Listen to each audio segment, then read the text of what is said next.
संत मत्ती के अनुसार पवित्र सुसमाचार अध्याय 25 पद संख्या 14 से 30 तक।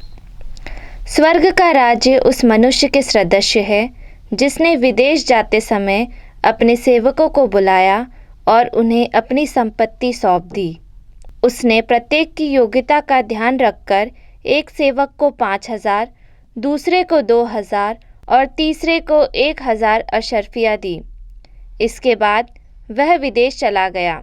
जिसे 5,000 अशर्फियाँ मिली थी, उसने तुरंत जाकर उनके साथ लेन देन किया तथा और 5,000 अशर्फियाँ कमा ली। इसी तरह जिसे 2,000 अशर्फियाँ मिली थी, उसने और 2,000 कमा ली।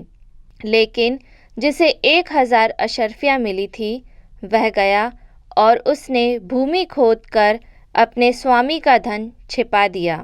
बहुत समय बाद उन सेवकों के स्वामी ने लौटकर उनसे लेखा लिया। जिसे 5,000 अशर्फियाँ मिली थी, उसने और 5,000 लाकर कहा, स्वामी, आपने मुझे 5,000 अशर्फियाँ सौंपी थी। देखिए, मैंने और 5,000 कमाई। उसके स्वामी ने उससे कहा, शाबाश, भले और ईमानदार सेवक, तुम थोड़े में ईमानदार रहे, मैं तुम्हें बहुत पर नियुक्त करूँगा। अपने स्वामी के आनंद के सहभागी बनो। इसके बाद वह आया जिसे 2,000 अशर्फियाँ मिली थी। उसने कहा, स्वामी, आपने मुझे 2,000 अशर्फियाँ सौंपी थी।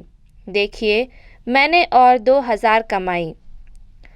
उसके स्वामी ने उससे कहा, शाबाश, भले और ईमानदार सेवक, तुम थोड़े में ईमानदार रहे, मैं तुम्हें बहुत पर नियुक्त करूँगा। अपने स्वामी के आनंद के सहभागी बनो। अंत में वह आया जिसे 1,000 अशर्फियाँ मिली थी। उसने कहा, स्वामी, मुझे मालूम था कि आप कठोर हैं। आपने जहाँ नहीं बोया वहाँ लूनते हैं और जहाँ नहीं बिखेरा वहाँ बटोरते हैं। इसलिए मैं डर गया और मैंने जाकर अपना धन भूमि में छिपा दिया। देखिए, यह आपका है, इसे लौटाता हूँ। स्वामी ने उत्तर दिया, दुष्ट, तुझे मालूम था कि मैंने जहाँ नहीं बोया वहाँ लूनता हूँ और जहाँ नहीं बिखेरा वहाँ बटोरता हूँ, तो तुझे मेरा धन महाजनों के यहाँ जमा कराना चाहिए था। तब मैं लौटने पर उसे सूद के साथ वसूल कर लेता। इसलिए ये 1,000 अशर्फियाँ इससे ले लो और जिसके पास 10,000 हैं उसी को दे दो, क्योंकि जिसके पास कुछ है उसी को और दिया जाएगा और उसके पास बहुत हो जाएगा। लेकिन जिसके पास कुछ नहीं है, उससे वह भी ले लिया जाएगा जो उसके पास है।